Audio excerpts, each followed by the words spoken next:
Hey, ding-dongs, I'm Jamie. I'm Richard. And this is Explain It to Jamie, the podcast in which I get the complicated political happenings of the world explained to me by my much more politically wise friend, Richard Lamb. What? Hey! So we have a very special episode today. We have two wonderful guests with us to join us on this episode. So we're very pleased to welcome Tom Hill and Devin Mackenzie, A.K.A. Hip.Bang. Hello. Hey, fellas. Hello, this voice belongs to Devin Mackenzie. And this voice has no owner. Yeah, it's just emanating from the walls. Oh my God. It's kind of a real shining thing going on in here. So we want to come on this show and maybe provide a bit of levity to the subject today. That's a great idea. So I'm going to be taking hot takes like ISIS. Sounds like an Apple product for lonely children who don't have a sister. That's right. Yeah, we haven't mentioned it yet. Devin just sorry. leaked that. just live leaked that. WikiLeaks. Straight to WikiLeaks. Yeah. But that's right, ladies and gentlemen. Today's topic is ISIS. Oh, God. What is it? Who are they? What is the going on? deal? Let's just really tear the veil off. Are they this. coming for me? Have they already come for me? Yeah. Am I a sleeper So cell? Jamie and Tom and Devin. Yes. Why is it you want to know about ISIS? Well, I mean, as is common with all of our topics, it's in the news, not just now, but has been pretty solidly for the last 3 or 4 years. And I don't know much about its origin. I know that they're sort of, for lack of a better word, being painted as, anyway, like the bad guys. They're the bad guys from over there. And I'd like to open up my horizon, understand it a bit more clearly, so I can speak more clearly about it and understand things better in the future. Sweet. Yeah, I always make the joke that don't worry, this is really simple. This is the most fucking complicated thing you made me try to explain. More complicated than the American healthcare system? This is so many orders of magnitude more complicated than the American healthcare system. So we will hit the bedrock of my knowledge in this, because basically in order to understand ISIS, you kind of have to understand the Iraq War. And then also you have to understand the Syrian civil war. And then you kind of also have to understand a little bit about Iran and Turkey. And then you also have to understand about the history of Islam and all the geopolitics of the Middle East. So we'll go through this slowly but surely. But this is a doozy, but it's worth doing. And Tom and I will be adding moments of levity. Yeah, that's right. Tom and Devin are not just a sketch comedy duo. They're also both PhDs in Middle Eastern theology and history. I'm genuinely excited to learn more. It's Yeah. such an influential topic. Where is that voice coming? All right, well, hopefully we figure out the ghost in the walls during the theme song. But why don't we get into it? Yeah.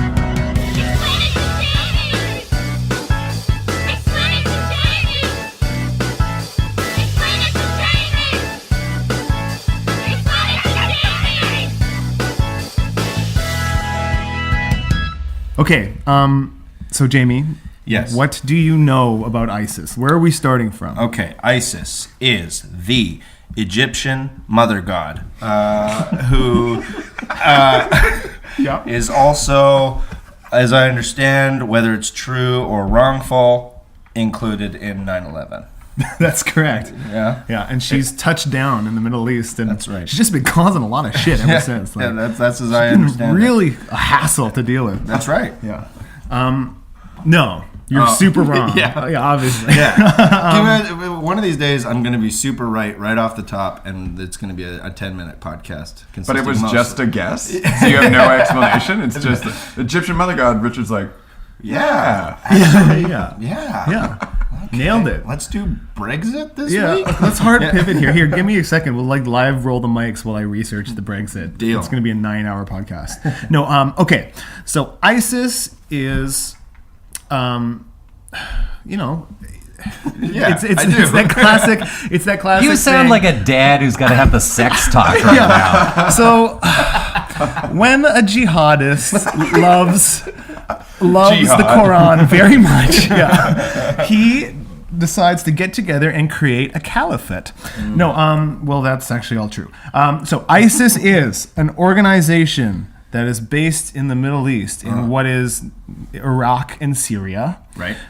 Their name you may notice they have several different names people use to refer to them by.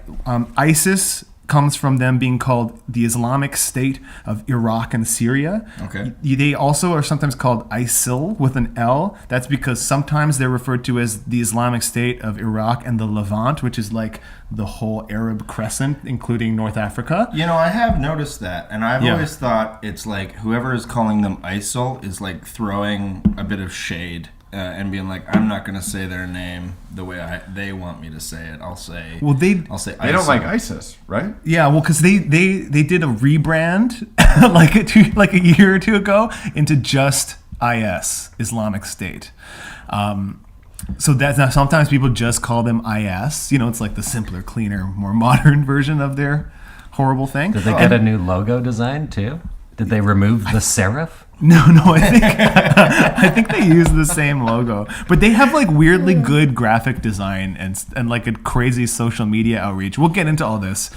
They're fascinating. Also, sometimes you hear them referred to as Daesh, which is the like Arabic acronym. So like the equivalent of ISIS in Arabic is Daesh. Isn't Dash also the name of that like a gross pickup artist? No, that's Roosh. Rouge.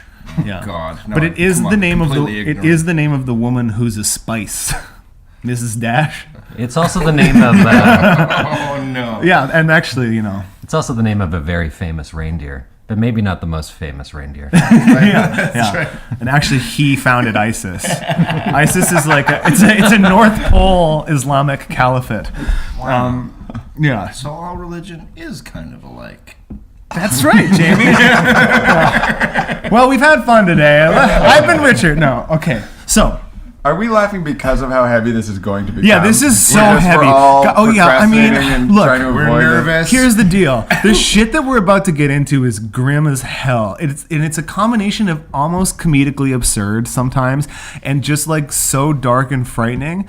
The situation on the ground in some parts of the Middle East, especially in the Islamic State Caliphate itself, is like really fucked up. So like if you don't laugh, you cry. Know that we know that. Like actually, while I was researching this is the only one where I became like seriously emotional at a few times, like researching it. So like know that, you know. Fucking pussy. Yeah.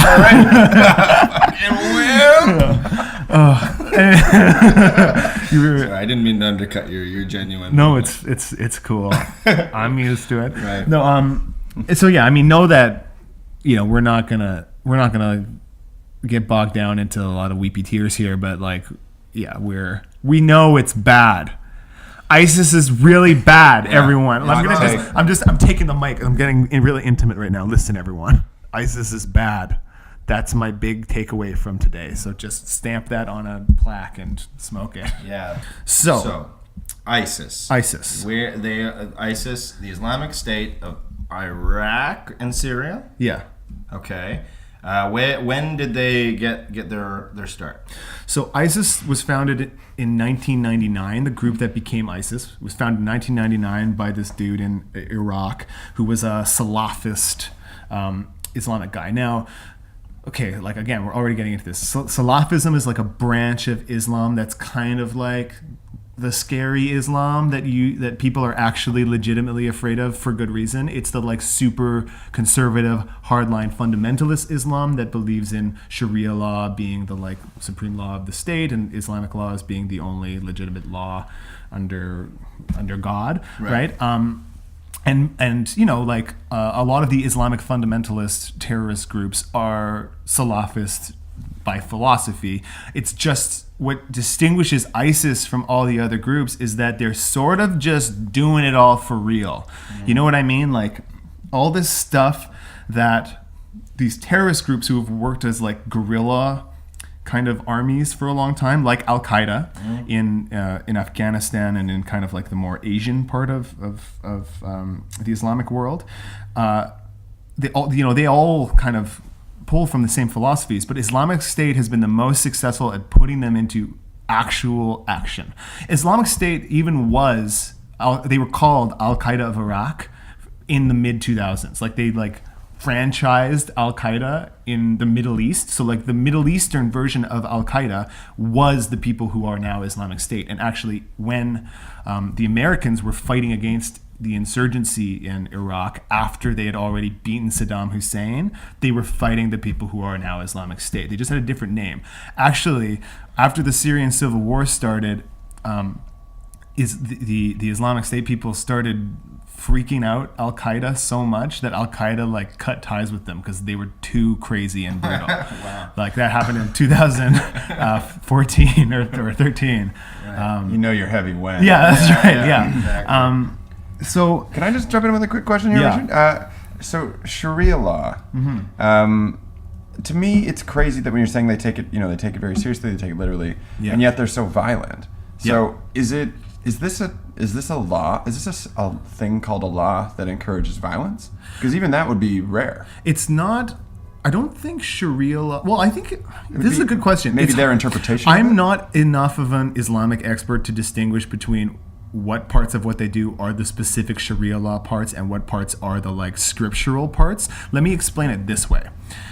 Islamic State is this weird hybrid of like extremely modern military fighters who came out of the Saddam Hussein regime. Like the defeated Saddam Hussein military people went into, like a lot of them went into Islamic State, mixed with like the actual Spanish Inquisition. Like if there was like a Catholic equivalent of Islamic State, it would be like a modern day group of people who were like, they had it right in the Spanish Inquisition. We're going to just do that now so that we can like get back into God's favor. They're like a medieval style. They're using the medieval kind of like scriptures and attitudes of Islam that have to do with like, dominating non-believers, purifying and killing and stoning people and beheading people and taking them completely literally.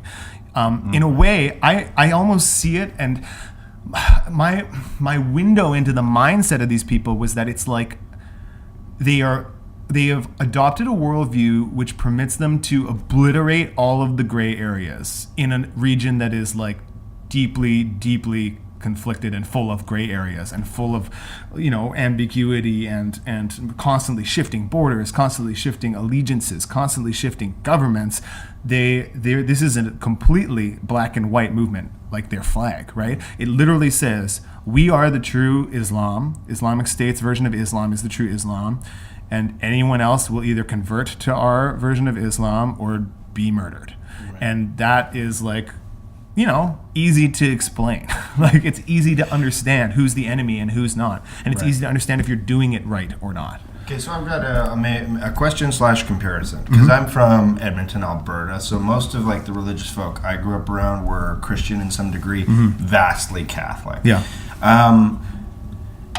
Is this at all like, and how like is it to, when like we get mad at Christian people for like not for holding specific verses in the Bible sacred while clearly ignoring others, like stone it's an like adulterous how people wife, are like, be like, no, but you can't be gay because you're not supposed to lay with a man, and that's sort of like they've adjusted their settings to that degree, and ISIS has adjusted their settings to as well, but into a much more severe degree. It's more like extreme literalism. Right. It's like, and I mean, ISIS's form of Islam is condemned by basically every single other form of Islam on earth. Like every other major Muslim leader and Muslim thinker has said, like, no, this is totally perversion of what this means. It's like all letter and no spirit of Islam. But is it even letter? Like that's what I meant about Sharia. It's like it's surprising that what we're calling Sharia would even by letter say like, go ahead and just kill the people that you disagree with. Well, I mean, I think there is text. I mean, oh God, I'm going to get, like, I am not confident in this. So, like, please, if I've gotten this wrong, like, let me know. If you know more about Islam than me, which almost certainly you do, like hit us up with a comment or something, and I will make sure to revisit this. I will actually probably research this more. We can talk about this more in a clarification episode in the future. But like, one of the reasons we wanted to cover ISIS in this is on our list of things to cover is the Syrian conflict, but we are aware of how Yeah. vast Well- and complicated that is, and so we're part of this is injecting like smaller pillars to hold up the roof. I don't know that like Sharia law itself calls for the punishments that ISIS like meters out, which are like stonings and executions and not just executions, but like unnecessarily brutal executions, not just beheadings, but and shootings, but also things like there was a story of an execution where like 30 men were rounded up into like kind of a huddle, and then they dropped a huge concrete wall on them and stuff like that. Like stuff that seems completely needless and ridiculous. Like I don't think that's called for in the scriptures that they're reading, but at the same time, I think there is the language of conquering and making non-believers submit, and Islam being the one. They're like they're a doomsday cult kind of too, right? They have in their worldview the apocalypse is coming, and they're trying to like purify the world for the end times, right? So there's kind of like that message of urgency working under it as well. And they might be right about that. Yeah, that's right. Oh, Lord. I mean, what a shot to call, though. The world's gonna end. Yeah. Tell me what I don't know. Yeah. Eventually, it's gotta. Yeah, I got CNN too, dudes. Yeah. Well, okay. On that note, just because we just brought it up, I saw a news guy. I think he was Australian. This was a number of years ago, but he was talking about how the world turning against Muslims is exactly what ISIS wants. It's absolutely true. And it's absolutely true. And as a sort of end game of pushing the. I don't want to say apocalypse, but the apocalypse on is like a huge holy war to end all holy wars, to finish everything. The ISIS hates moderate Muslims who live in Western society, who just want to live in Western society in a pluralistic way, more than they hate you and I. They are admitted about that. Like I read the ISIS English magazine because they have incredibly like well-produced propaganda. Right. Don't read the ISIS magazine. It ruined my day. Don't read it. I'm gonna tell you right now. Don't Google it. Don't read it. It sucks. It's horrible. You're talking like it's like an in-flight magazine. Yeah, it is like an in-flight magazine. That seems like a cheap shot at in-flight magazine. It's also a very insensitive magazine. Yeah, that's right. to put in flight. Yeah. It's like, but it is weirdly like an in-flight magazine. It's actually so fucking macabre, guys, because it looks kind of like one of those Jehovah's Witness magazines you get, which have like kind of like good graphics that are like weirdly epic, like lightning bolts, and but then there's kind of like nice design, but then the stories are like I read one that was like why we fight you and why we hate you, which explained about how like pluralism is like absolutely the opposite of their value, and that it's because we're not holy and we don't admit to the supremacy of Allah and the Prophet Muhammad, that is so that we're like impure people, and that's why we have to be either converted to Islam or destroyed. But then also there was like this is like what made me want to throw up, is there's like here's what we've been up to, like extremely cheery article that is like an inventory of all the people who have like successfully carried out terrorist attacks or murdered people, with like numbers of people they've killed and the different places they've killed. Which is just like, this weekend we had a great barbecue. It is like that. It is Marty like that. did up a nice roast. Yeah. Except the roast is like other human beings in a market. Ugh, too much. I know. So hard to keep this But flight. it's so weird. Like it's weird how, again, there's so many like authoritarian dictatorships and things like that where like they play the game on the international scene where they're like, no, we have a constitution that defends human rights, like, and then they turn around and they like are committing genocides and murdering people, right? That happens in a lot of countries. I've never heard of a country that's like, here's the murder newsletter, but this is what ISIS is and does. Like they have quarterly reports where they like have like very well designed graphics where they talk about how many people they've murdered and how many suicide bombings they've funded and stuff like that. Okay, so I'm coming into this very naive for Yeah. sure, but we are definitely 100% talking about terrorists, right? Like ISIS are terrorists? They Will they enact Here's terrorist okay. acts? This is a great question. What has changed? What has made ISIS different from every other terrorist organization is that they have successfully conquered a significant portion of territory in the Middle East and then begun to run it like a government. And the Taliban, Al Qaeda never did that, right? And like Hezbollah and Hamas and other groups that are considered terrorist groups, they've never put their money where their mouth is and had so much high profile follow through and success. Like ISIS's success at doing what they're trying to do was really surprising and horrifying to people. You probably remember this, but they really kind of came onto the scene in June 2014 when they just conquered a huge chunk of Iraq and Syria in like a month or two, right, over the summer. And the story of that is really interesting too. I mean, the reason that they were able to do that was partly because Iraq was in way worse shape than people have thought that it was, and partly because Islamic State had bided their time and built their capacity in just the right way. But in Iraq, in Islam, there's two main branches. Okay, on Earth. Yeah. Okay. All right. On the planet Earth, there is a place called the Middle East. So in Islam, there are two main branches, and you've probably heard of them. They're the Sunni branch and the Shiite branch, right?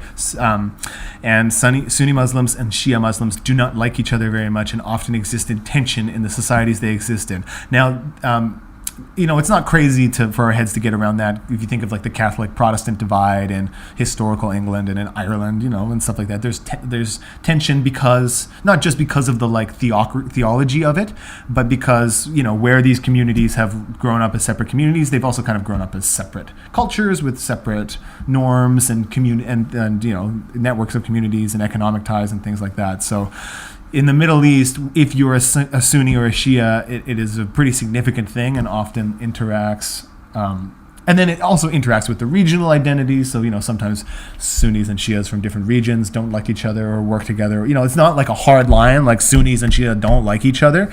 But in Iraq, the Saddam Hussein government was a Sunni government. And Iraq is like 60% Sunni. It's a Sunni majority country. And when they toppled Saddam Hussein's government and outlawed his party, the people who took over power, who the U.S. kind of supported as the government, were Shia. And over the years in like the late 2000 or the late aughts, right, like into 2010-11, the Shia government kind of was not very good at easing the tensions between the Sunni majority people and the Shia minority like rulers. There was a lot of like police killing Sunni people and no justice and stuff like that.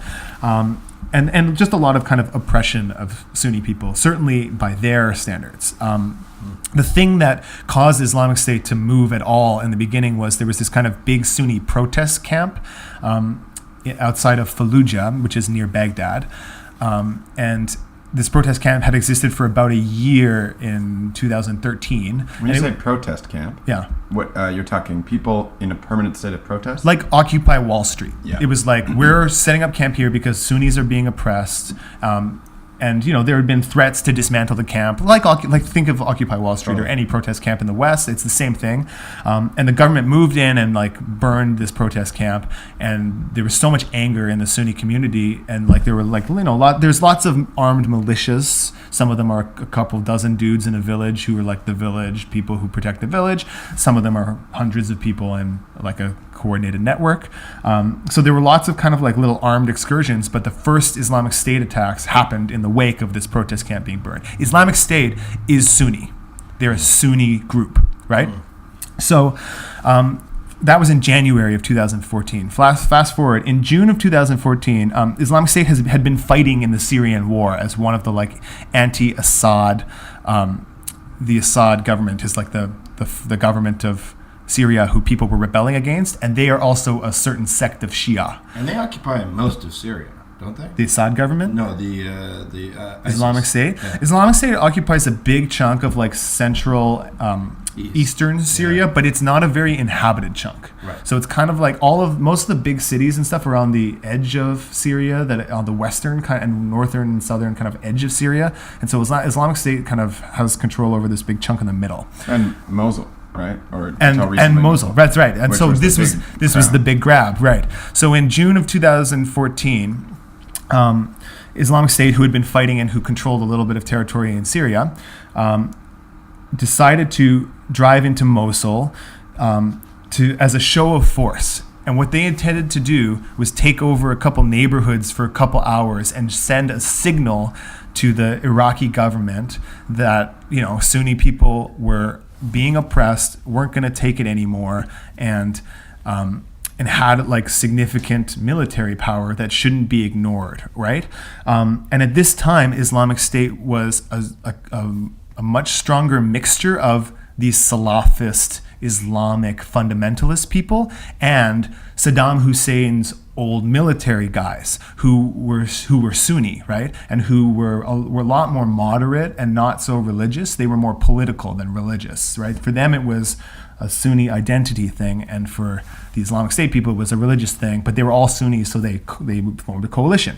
So they intended to drive into Mosul, take over a couple neighborhoods for a couple hours, shoot some policemen and leave. And what they found was that the state of the army in Mosul was so bad, the defense crumbled in front of them. This was for like a number of reasons, but like there's all kinds of corruption in the Iraqi army. So there were a lot of people who like said they were in the army, and then they paid half their salary to their officer and just didn't show up. And their officer like said like, yeah, that guy's in the army. They're called ghost soldiers. Whoa. So a lot of soldiers they thought there were like 10 or 20,000 soldiers in Mosul. Actually, there were probably like 500. Whoa. Yeah, or like maybe less, like maybe a little bit more than that. The numbers vary. It was complete chaos too. Like the actual story of how Islamic State managed to do this didn't really get pieced together until a lot later. And some of the like military, like the generals and stuff who were there didn't know exactly who made what decisions. Anyway, Islamic State rolls in this major. They roll into this big convoy. In June, I think it's June 6th or 7th in 2014. And at this major entry point into Mosul, there's only 40 cops. So they kill them and they drive in, and basically the Iraq army is like just fleeing in front of them because there's so many Islamic State people who are better equipped than the Iraqi army at this time. And also, like in a lot of places they go, the Sunni people who saw them coming weren't afraid of them and were actually kind of happy to see them at this time, right? There was no knowledge that they were about to become this like super hardline state. They just thought, yeah, we've been oppressed, we're mad. We need people to help us out. Yeah, exactly. So, and a lot of Sunni soldiers didn't want to fight, right? So a lot of the Sunni soldiers who were there also chose not to fight against the Sunni militias. Right. Iraq also kind of bungled their response, like the Kurdish Peshmerga, which is the Iraqi Kurdish army, which is a separate thing from the normal Iraqi army, offered to send in its guys to help secure Mosul because there's a big Kurdish population in Mosul too. And the Iraq army refused to have them come in and help because they were suspicious that they might use it as a power grab. And they offered to help twice, and both times they refused. And there was and ISIS just plowed through the city basically. Like there were little pockets of resistance. There was at one point a SWAT team of about 40 or 50 cops in this big hotel in the middle of Mosul. I think this was on June 9th. And then ISIS drove a garbage truck full of explosives into it and basically leveled the thing. And they say that's the moment where the Iraq army lost its kind of will to fight. People were fleeing. And it was just it was a mess. It wasn't a coordinated defense of Mosul either. On the last day, which I think was June, 10th or 11th. Someone correct me. It was the 11th. Yeah. Oh, thank you, Tom. Thank you. Yes. On the last day, the two kind of commanding officers who had come in from Baghdad to try to defend Mosul were moving somewhere else, and they kind of appropriated a bunch of Iraqi soldiers to be their guard, and then they drove out to kind of head into the eastern part of the city to start commanding things from there. But the soldiers who saw them leaving with all these people thought they were fleeing, and then everyone ran, and Iraqi soldiers like took off and burned their uniforms and tried to hide as civilians, and just basically the army just tore out of there. Islamic State took over all of Mosul and then just poured out into the countryside, taking all these villages around it and all this territory around it, and that was basically the state of things until, slowly. They're only retaking Mosul now. They're still fighting over the eastern half of it, right? Yeah. Wow. So okay, I'm gonna put a pin in this for a second. I'm gonna jump back. So ISIS started in 1999. Yep. Now I've heard, this isn't based on research I've done, but from people I've talked to, that like one of the interesting things about the Middle East is because it sort of periodically goes to war, that ISIS and Al-Qaeda, and I may be showing my ignorance here, but ISIS and Al-Qaeda are like the children of the people who fought in the first Gulf War, and those, like, these are people whose whole history generationally has been constantly defending its place. I mean, that's the interesting thing about ISIS is, honestly, they remind me in a way that is both funny in a horrible way and creeps me out a lot of the alt-right people. Like, right. These are people who I bet if they had grown up in different circumstances would just be posting really angry, horrible things on a CBC article. Yeah. But because they're super, like, violent conflict was something that they were exposed to and used to, and weapons and arms and the vocabulary of war has been available to them all their lives. They were a lot more inclined to organize and coalesce and use that. But the stuff that they believe, like, we remember at our last alt-right safari episode, Jamie and I talked about this guy who's running for the state legislature in Vermont who says like women should be essentially slaves to men, like That's sex right. slaves. Oh, what? That one hasn't come out yet. It hasn't come out yet, but it will be out. No, it's coming out on this Thursday. Oh, weird. What a weird timeline thing. Yeah. Okay, so Jamie and I already recorded this upcoming alt-right safari. We talk about this guy who's like a red pill, that's his terms to describe himself, candidate in Vermont, who like has all these horrible views about women. Yeah. It's like awful. But they're like the same as what Islamic State believes. Right. He believes in incestuous stuff too, which is I actually don't even know if Islamic State goes that far. But this Bit guy, of a freaky spice that only he is. yeah, that's right. Come to the West, baby. Woo. Yeah. Okay, so now that makes sense. We'll move back to the more recent past. So ISIS made this move on Mosul. They're only still recovering. I understand ISIS has now. Their sort of parade forward has slowed significantly. Yeah, ISIS is getting kind of clobbered, partly because they didn't think they were going to take Mosul. They weren't trying to take Mosul. They weren't trying to conquer a huge chunk of Iraq. They kind of just went with it. We're doing it, guys. And it's also they just accidentally stuffed a garbage truck full of explosives. Yeah. Well, and it's also worth saying too that they making it up as I go along. Yeah, they're like, they're just like, what are my hands doing right now? I'm like, I'm sorry. I don't know what I'm doing. It's also worth saying in those first days. The first days of when ISIS took over Mosul is when kind of the like more secular political part of ISIS was pushed out and became very fundamentalist. Like the people who kept reinforcing it were mostly all these religious fundamentalist people, so they squeezed out the like Saddam Hussein people a little bit.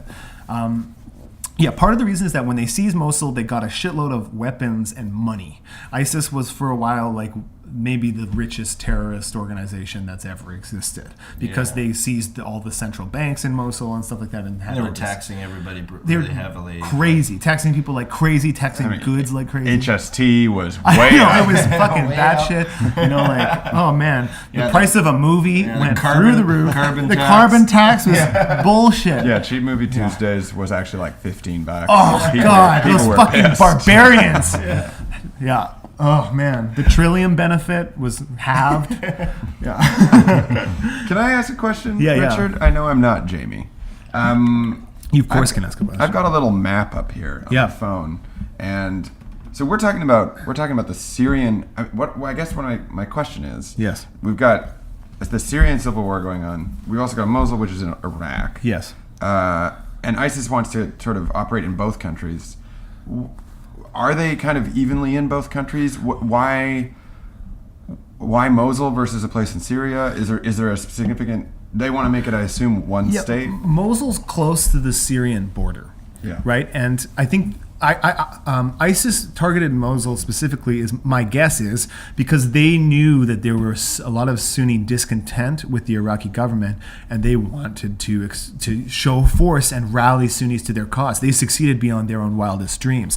Their end goal is to create a country that encompasses the entire like original Arab civilization, like all of North Africa, all the Middle East, like Spain. I mean, and the world in the end. They literally do want to conquer the world. That is definitely what they want. They're very clear about that. Yeah, number one on the agenda. Yeah, don't read the magazine, but if you did read the magazine, they really spell it out, and there's pictures. Right. Okay, so they're kind of getting clobbered now. Yeah, they're getting clobbered a little bit. That seems like good news. I think they got a lot more prominence than they thought they would, right? So they freaked a lot of people out, who, including the U.S. and the West and Russia, in a way that was probably not the best for them. Like maybe they would have had more success operating a little smaller and then really having a consolidated thing. But because the Syrian situation is so crazy, the Syrian civil war is such a gong show like mess, but everyone in Syria who have all been fighting each other since 2012, they all hate ISIS and have like weirdly unified around destroying ISIS too. The first loss ISIS ever suffered was in Kobani, which is on the very northern tip of Syria. And it was the Kurdish militias that pushed them back. And the Kurdish militia, the YPG, the Kurdish army, the YPG in Syria, has really been the most effective fighting force against ISIS so far, with a lot of U.S. backing and help from other militias and groups in Syria. Like, they're starting to push ISIS back on kind of like all their fronts. Right now, as we record this, the battle for eastern Mosul is still undergoing. But once that's done, Mosul's been cut off from the rest of ISIS territory, right? So the Iraq government controls all the area around it. So ISIS has no way to reinforce it or supply their people there. So they're just going through it. But it's a mess because they're trapped, and there's ISIS fighters trapped with a bunch of civilians. Where is ISIS getting all their weapons from? It's a good question. They captured a lot of them from Mosul and other places that they've captured. Like, they captured the city of Fallujah. They capture a lot of weapons. They have, supporters all over the world. They have a really active, like, Twitter base. Wait, are you telling me they're starting Kickstarters? That's right. They have an Indiegogo. Patreon. They do. We can get these weapons. Yeah. We are going to make one video a week to thank everyone. That's right. If you are in the AK-47 supporter tier, you get a jihad sticker. Thank you in Mosul if you give us a weapon. Yeah, a full page ad in our horrible magazine. Yeah, and where else are they getting weapons? Like, I don't know, the places terrorists get weapons from. They're definitely not being supplied by Russia or by the U.S. or like any, sometimes there's like a superpower behind these groups, even kind of like, like the U.S. supported Al-Qaeda in the 80s when Al-Qaeda was fighting Russia in Afghanistan. But as far as I know, Russia's fighting ISIS. Russia has troops on the ground now in Syria. Like today, I just watched a video today of Russian troops fighting alongside Syrian troops now. And Russia supports the Assad regime in Syria, the original government, and the U.S. kind of doesn't support the U.S. doesn't support the Assad regime because he used chemical weapons against his own people. So they're sort of like, oh, we're not supporting the Kurds because the Kurds are technically a terrorist organization in Turkey. And Turkey is a U.S. ally, so we're actually supporting this larger group the Kurds just happen to be a part of. Like, there's a lot of like, this is what I mean. It's a layered and complex situation. But so they're like, we're not anti-Kurd, we're just pro-defeating ISIS. Yeah, and they're like, but because technically, like, the U.S. says the PKK. Okay, The Kurds. Here's a sidebar on the Kurds. I think we could use a little Kurd definition. Okay, so the Middle East as we know it today. Cheese. Like, that's right. There's this part you skim off the top, and then you put it on French fries. No, okay. So the Middle East, the way that we think of it now, the countries in the Middle East, like Iraq, Iran, Syria, Lebanon, like all those countries, all came into existence after World War I in this profoundly stupid, one of the biggest mistakes of the 20th century thing called the Sykes-Picot Agreement, where I think his name is George Sykes, and I can't remember Picot's name. It's an English guy and a French guy got together to divide up the Ottoman Empire after World War I was done, and they just drew a bunch of lines they thought looked nice. And like literally, like the Iraq-Syria border was drawn because the guy was like, I'm going to draw a line from the A on this country in the map to the K in this spot on the map. And what happened was they took these That's so insane. It's the dumbest fucking thing that's like almost like all the problems in the Middle East basically exist because of this. Like so many of them are made so much worse because of these arbitrary country borders, right? So like, thousands of years, these people have all existed next to each other, and like they have their own borders and their own things, and these lines absolutely slice them all up, right? So suddenly Shia communities that were their own thing and Sunni communities that were their own thing were like cut in half, and then like half the community of the Shia and Sunnis had to like be in the same government together, right? This has caused problems for the whole 20th century into the 21st century, right? So the Kurds are a different, their own ethnic group who are mostly Sunni Muslims, but Arabs are the largest kind of like Sunni group in the ethnic group in that part of the world are Arabs, and then the Kurds are like a different ethnic group, and the Kurds were by far the most fucked over people by this stupid Sykes-Picot agreement, because I'm going to do this with my hands, so I'll try to explain it too with my face mouth. So the Kurds lived in one chunk called Kurdistan, but their chunk was sliced into 4 pieces by the borders of Iran. And so now like a quarter of them live in Iran, a quarter of them live in Iraq, a quarter of them live in Syria, and a quarter of them live in Turkey. They don't have one country that they're like, they got like gerrymandered into not having a country, basically, right? Mm-hmm. So there's like racial tensions in all these countries because of that. The Kurds want to govern themselves because they see themselves as having a different culture. They have their own language, right? They don't speak Arabic. Most of them do speak Arabic because they all live in, Iran speaks Persian, but Farsi. But they all they live in Arabic majority countries, so most of them speak Arabic, but they want to kind of rule themselves. In Iran, the Kurdish region is like its own thing. In Iraq, it's part of Iraq, but it's like it has its own government, it has its own army. Schools are in Kurdish. They use Kurdish as the language, and so they have kind of like their own version of statehood. In Turkey, they totally don't have their own thing, and they've fought violently often against the Turkish government to try to get it, which is why in Turkey the Kurdish army is considered a terrorist organization. And since Turkey and the U.S. are allies, the U.S. considered them a terrorist organization too. Now, most of the Syrian Kurds, especially the army of the Syrian Kurds, came from Turkey and are basically the same as the Turkish Kurds. Because when Turkey kind of kicked out a bunch of Syrian Kurds, a bunch of Turkish Kurds in the late 90s, early 2000s, and a bunch of them went into Syria, and those are the people now who are fighting ISIS. And why are they so opposed to ISIS? Oh man, it's crazy. This is bad. This is what I mean. Like, this shit is crazy. So like when Syria, the Assad regime in Syria fell and there was chaos, the Kurds were like, well, there's no government anymore. We're going to fucking deal with shit ourselves. So the Kurdish part of Syria is a completely egalitarian communist society now, where everything is shared between all people. Housing is, anyone who goes there, any refugees, they feed you, the government feeds you, the government finds you a house. In their army units, they have like commanders and stuff, but like even commanders have to take turns cooking and giving watch. They also have like complete equality of the sexes, so they have like female armies, and they have like female meeting houses, so like which is totally different from under the Assad regime. Like the status of women has greatly increased. So like you have this egalitarian communist society bordering fundamentalist Islamic Caliphate. Like that's why they hate each other, right? It's literally there are parts of the Kurdish army is like a division of women fighting ISIS, right? Like a huge female militia called the YPJ. The YPG is the general Kurdish army in Syria. The YPJ is the all-female Kurdish army in Syria. So like, yeah, it's like the two starkest worldviews you could possibly imagine. And they're bordering. also Sunni. So we got two. Yes, they are very Sunni. different interpretations of specifically. Yeah, Sunni. although it's called Rojava. That's what the Kurdish part of Syria is called, which means west in Kurdish because it's actually like the west part of the whole Kurdish bloc.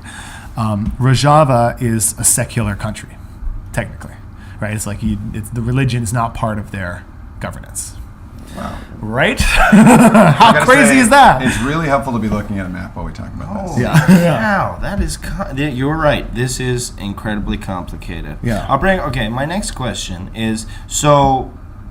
One of the things that seems to stand out to me about ISIS is the fact that not only are they gaining land, they've sort of built their own pseudo government in the land that they took, but also what's more interesting is that like these quote unquote terrorist activities that take place in other countries are being claimed by people who have something to do with ISIS, whether it's just like an online connection, or actually have nothing to do with ISIS, and they're just attributing. But often ISIS is happy to claim them too. Yeah. ISIS has a super active social media and internet presence in a really odd way. They use Twitter, like ISIS people have Twitter. How many followers they got on Twitter? They have probably fucking hundreds of thousands. Like, Wow. I don't know. What's their Instagram like? Let's find it. It's actually Are they mostly taking nice photos? It's mostly just like Are they aesthetic? really nice shots of pita bread. Yeah, like, what they eat. yeah. And then the occasional like human hand. Oh, sorry, I made it dark again, guys. That's okay. We just need to get some more jokes in. You guys want a moment of levity? Yeah. Yeah. Okay. You had no ISIS sounds like a tech company. Just a little riff on the name. That's Devin Thoughts. Devin Thoughts with Devin, ladies and gentlemen. I'm just trying to add a little bit of levity to. It does sound like a tech company. Yeah. It's also the name of the secret agent company in Archer.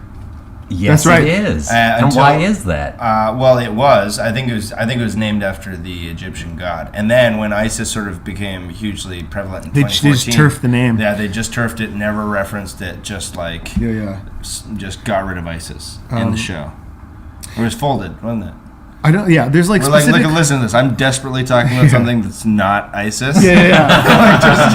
Like just trying to find some joy and some relief. I don't know, like it's like specific people and commanders and stuff from ISIS are on Twitter and do a lot of like, Right. But like if you're like, this is the thing that they do is like, you know, if you're an angry young Muslim teenager in the suburbs of Paris, like those people are like following ISIS people on Twitter and like they get these messages just like the alt-right, just like the way that the alt-right radicalizes people, where they're like because you know.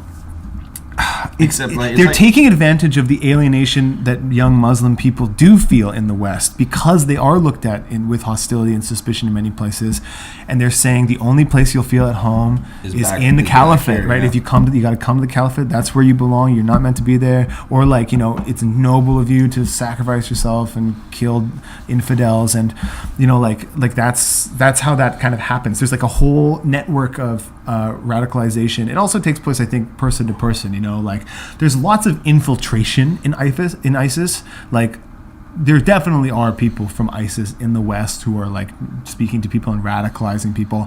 ISIS is one of their main tactics is deep penetration of places that they conquer before they conquer them. So like often there are people from ISIS in a village or something weeks before, and they talk to everyone, they learn who's moderate, they learn who's kind of like supports the Iraqi government, you know, stuff like that. And then when ISIS comes in, they round all those people up and just shoot them all immediately. They like all these people they've kind of got tagged. They have really deep intelligence networks. And there's also lots of stories of people like escaping ISIS in Syria, getting into Turkey, and then getting captured by ISIS people who are hidden in Turkey and shit like that, right? Can you imagine if one of us was ISIS right now? Devin's ISIS. Yeah, for sure. Devin's ISIS. Moment of levity, Devin? I'm actually a lizard person. Yeah. Oh, Wow. it's a lot to get your head around. It is a lot to get your head around. One thing, one of the reasons I like having a podcast is trying to shed light on why people are a certain way. Yeah. You know, like so that they're not. It's not us and them. So it's like I have a better understanding of these people as people. Mm-hmm. And one of the things that gets my gets the hair on the back of my neck up a little bit is when people say like these crazy terrorists who believe this crazy stuff and they're just crazy or evil or just like hyperbolic things like that. Mm-hmm. And I want to say once I was in a workshop production of a play called "Everything Is Terribly Nice Here" or something like that, and I played a young fellow who was activated as a radical Muslim, and I met this reporter that I had killed in purgatory, and in the play, he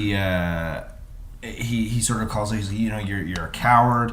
You must be fucking insane to believe the things you believe. You go to heaven and get the 40 virgins or 70 virgins or some virgins and like that. My character had a really beautiful response in which he said, which is like, no, that's not what you Western media people always try and paint us as these like horny. Sexless schoolboys who are willing to do anything just get your rocks off.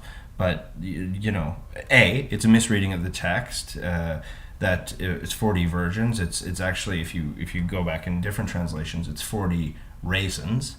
And But you fuck them, right? You fuck the You raisins. poke them one by one up your urethra. absolutely. That's why they call it sun kiss. Oh my, sunny kissed. Whoops.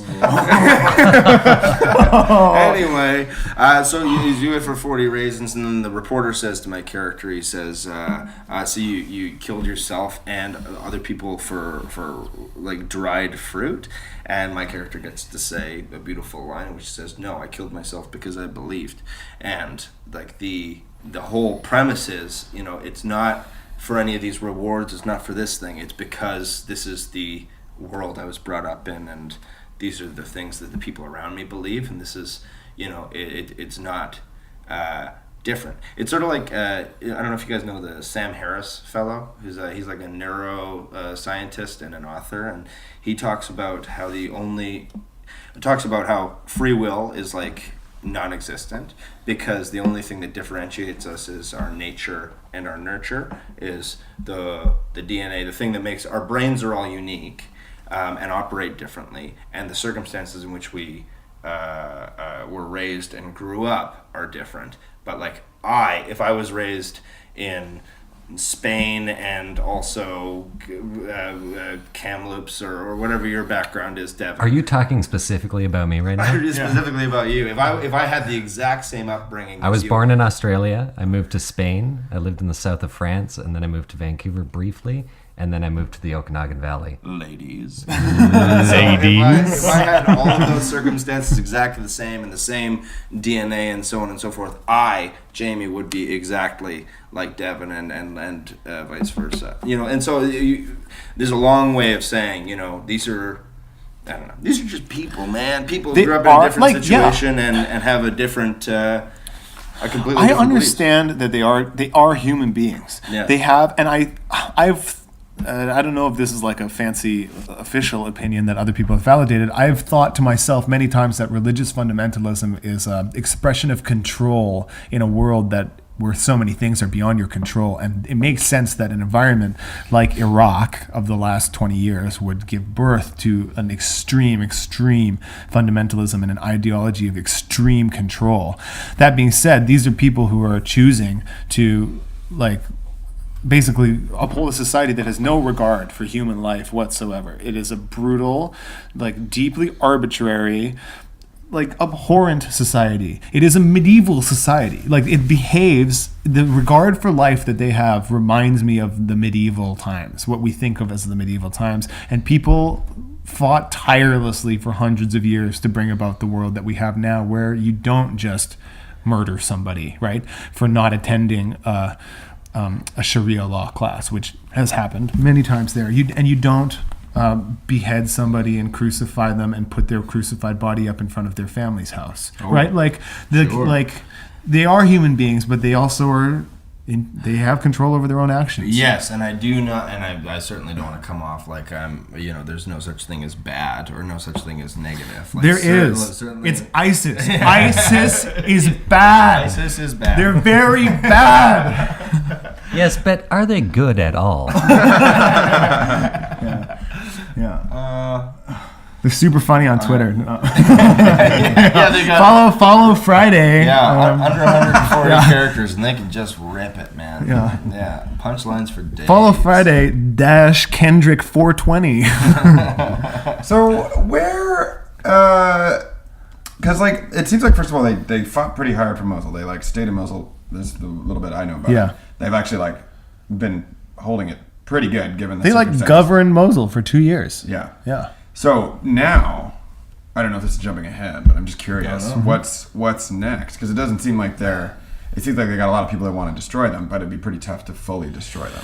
Yeah, they're probably not going to ever be defeated for a really long time. They'll probably be their holdings will all be taken, their territory will be taken, and I bet they'll end up like Al Qaeda living in caves in a mountain somewhere, right? Like, I don't think they're going to win this conflict. I think they're going to lose in Mosul. They're going to lose in Raqqa. It might be horrible and hard, but they're going to lose. And Mosul has been destroyed. Like, I mean, talking about like, oh, cool, they'll get Mosul back. It's like Mosul was like a really cool city. It sounded like, that's right. And now it's like this cultural mecca that's been.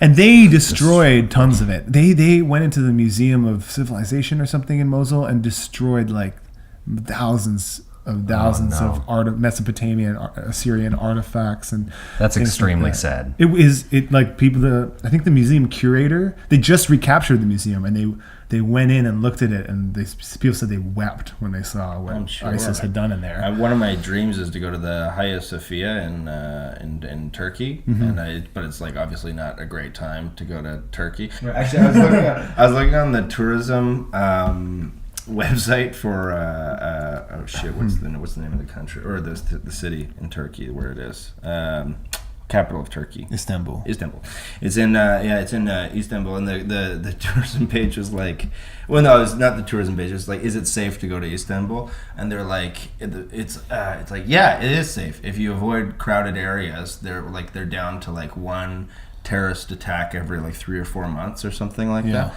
And I was like, that's way more often than I would prefer. You know what's interesting though? Like you can get the idea that the Middle East is like this fucking hellish nightmare zone, and certainly like Syria, not a fun place to be by anyone's standards right now. But like big chunks of Iraq are pretty normal. Yeah. Like, and I read when I was reading, I read about kind of individual reports too, not just big picture stuff, but trying individual level stuff. And apparently, like there are people our age in Iraq who like don't know anyone who got killed in the last 20 years in the war. Cool.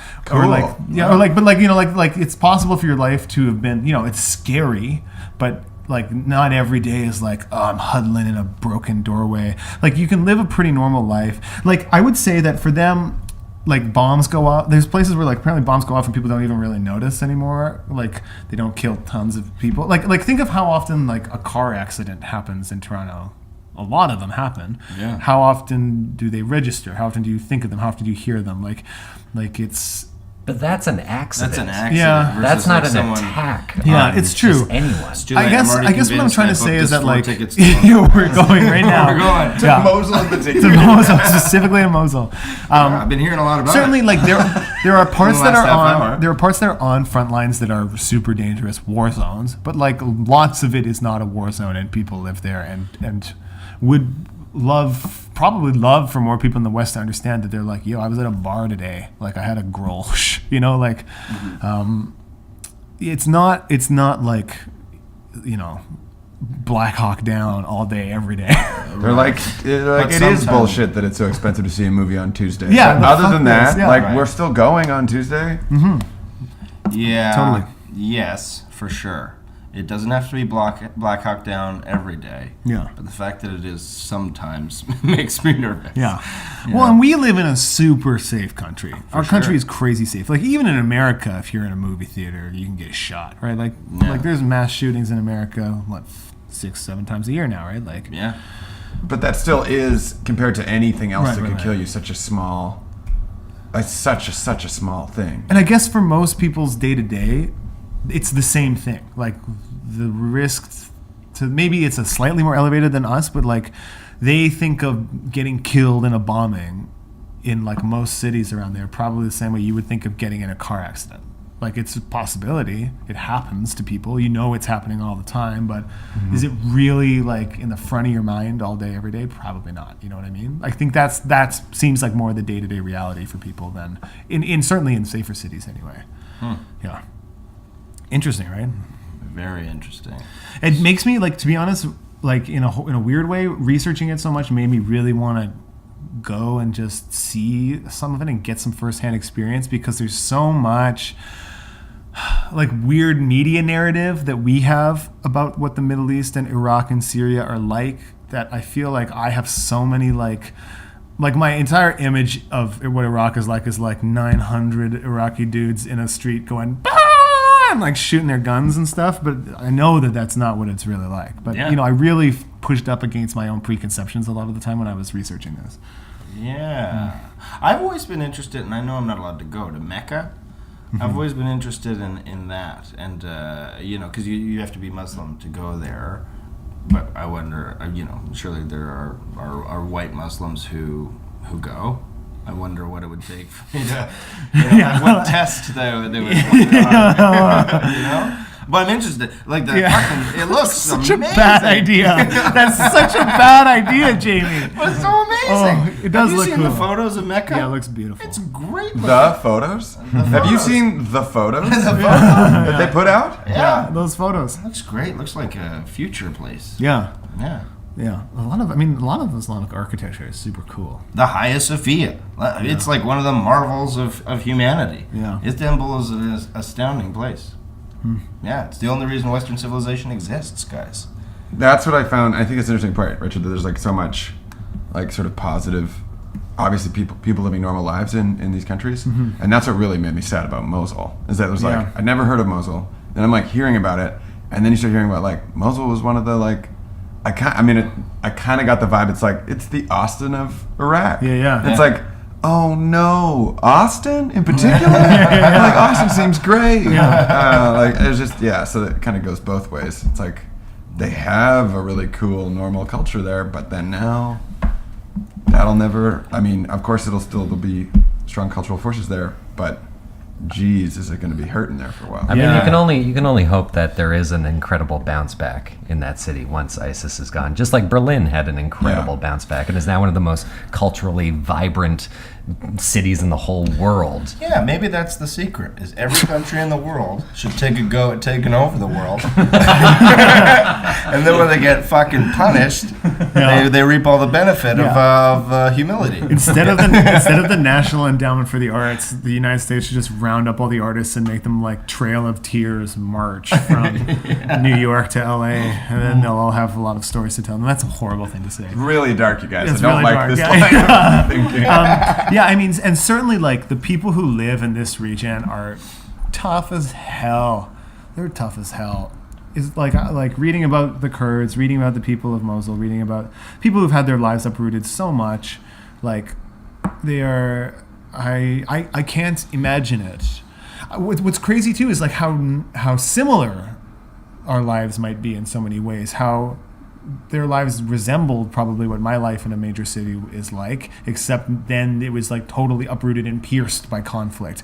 And it makes me think a lot about like what it would take to totally uproot and pierce our lives here in Canada with conflict. And you know how there are these like far right groups gaining prominence across the Western world as well, and like what it would look like. I kept imagining that, like what it would look like the day the like pickup trucks full of dudes like burst into the Eaton Center and are like, we own this now. You know what I mean? Like, will that happen? Was that like, what's that like? That's what happened to these people. Like it's the real world. You know, it seems like it's like Yeah. comic book sometimes when you're reading about it from such a distance and it seems so foreign, but it's not. It's the fucking real world. And that's one of the things that sort of makes me nervous about the world right now, especially since because the big divides in North America are coming not necessarily between states and provinces, but from within communities. It's like, me and my dad have very different beliefs, and people.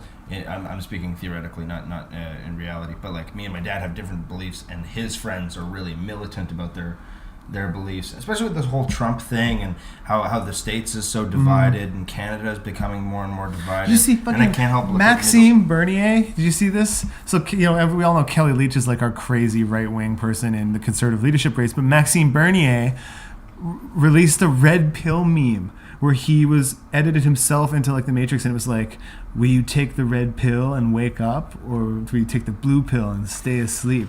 Oof. And we've been obviously you educated a lot on the red pill because we've been in their community. Like, that's fucked. That is fucked. That is fucked that you would name drop that. And he claimed it was a Matrix reference, but it's like, buddy, I gotta fucking Buddy, that's an outdated reference. that is Don't bring Keanu into this. like, you were digging back like 18 years for that reference. Yeah, no kidding. Dog whistle. And you're not referencing this. Denial is not just a river in Egypt, my friend. Even Keanu hasn't taken the red pill, and he took the red pill. Yeah, that's right. Okay, well, I feel like we should do our wrap up. Yeah, I think it's coming up. I mean, there's no way I'm going to get even close. It's okay. All it's of the okay. detail. ISIS started in 1999. Just like the Matrix. At the turn of the millennium. That's At right. the turn of the millennium. yo, excuse me. 1999, when Savage Garden's "I Want You" was top of the tracks. ISIS caused Y2K. Or did they? ISIS was Y2K. Yeah. They came from Y2K. Yeah, ISIS also wrote the second and third Matrix sequels. They truly their cruelty knows no end. ISIS is represented by those two dreadlocked twins. Oh, guys, we should have just stayed ignorant and talked about how ISIS was started in 1999 for the whole podcast. So it started in 1999. They grew into prevalence when Saddam Hussein's government was overthrown in 2014. Well, he was overthrown in 2003. 2003, and so he was overthrown in 2003. He was part of the Sunni type of Muslim people in Iraq, and the Shiites, who make up 40% of the population, felt oppressed. Less than that, felt oppressed by the Sunnis. So finally, when Saddam Hussein was overthrown, the Shiites were put in charge, and it was like payback time, for lack of a better word. ISIS was formed from that oppression. They're Sunni, and they got ground faster than even they expected when they took over a huge chunk of Syria, as well as Mosul, and eradicated an immense part of the Iraqi army. They have a huge social media presence. Their end game is like end of days holy war in which all Muslims are back in the Caliphate, and is there anything I'm missing, guys? I was just gonna say they're big risk players. The big risk players. They're players that like to finish the board game risk. That's very rare to find a player who wants to play it right to the end, but that's these dudes. I get it though, because I always put all my cannons in Mosul when I start a game of Risk. So I was just say the only thing that really stood out to me that was, I think, a really positive, cool thing was the all-female unit in the Kurdish army in Syria. That's so dope. I am a huge leftist, as we know, but like, I suggest everyone read a little bit about the Kurds in Syria, who are cool as hell. Sounds amazing. They're cool as hell. Actually, there's this dope. I like this podcast called Chapo Trap House. I've mentioned it before, and there's a great episode of Chapo Trap House where they interview on Skype an American guy who's fighting in the Syrian Kurdish army, and where he talks about what his life is like and the stuff he's been doing and what it's like there. It's really good. It's an episode called War is Heck. It's one of their more recent ones. Cool. Super cool.